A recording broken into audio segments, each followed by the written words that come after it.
বিসমিল্লাহির রহমানির রহিম। আসসালামু আলাইকুম। সাদিয়া কিচেনে আবারও স্বাগতম জানিয়ে চলে আসছি নতুন ভিডিও নিয়ে। তো দেখতে পাচ্ছেন আজকে আমি কি ভিডিও নিয়ে আসলাম। আমি কলমি শাক রান্নার রেসিপি নিয়ে চলে আসলাম।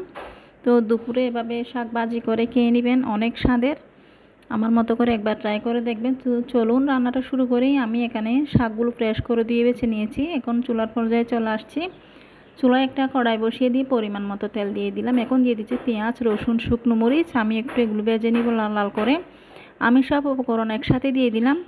তো কিছুক্ষণ সময় নিয়ে উপকরণগুলো ভেজে নিয়েছি। এখন আমি এখানে দিয়ে দিচ্ছি ধুয়ে রাখা শাক।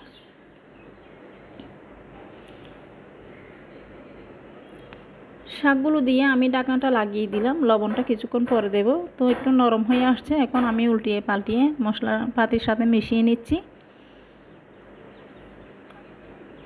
তো শাক রান্না করলে আমার মতো করে একবার রান্না করে খেয়ে দেখুন, সবাই আপনার পঞ্চমুখ হয়ে যাবে। আমি শাকগুলো একটু উল্টিয়ে নিচ্ছি।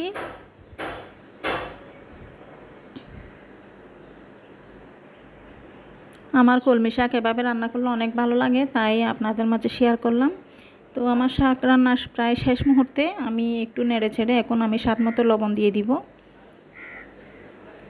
লবণটা দিয়ে আমি প্রায় 2-3 মিনিটের মতো ঢাকনাটা লাগিয়ে দিয়ে কিছুক্ষণ সিদ্ধ করে নিয়েছি।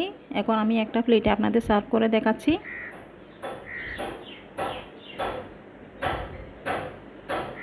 আশা করি রেসিপিটি সবারই ভালো লেগেছে। তো যদি ভালো লেগে থাকে অবশ্যই চ্যানেলটি সাবস্ক্রাইব করে দিবেন। আর যারা আমার চ্যানেলে একদম নতুন, প্লিজ আমার চ্যানেলটি অবশ্যই সাবস্ক্রাইব করুন, এক্ষুনি সাবস্ক্রাইব করে দিন। তো আমি একটা প্লেটে সার্ভ করে নিয়েছি আপনাদের জন্য। তো সবাই সুস্থ থাকবেন, নিরাপদে থাকবেন। আজ এই পর্যন্ত।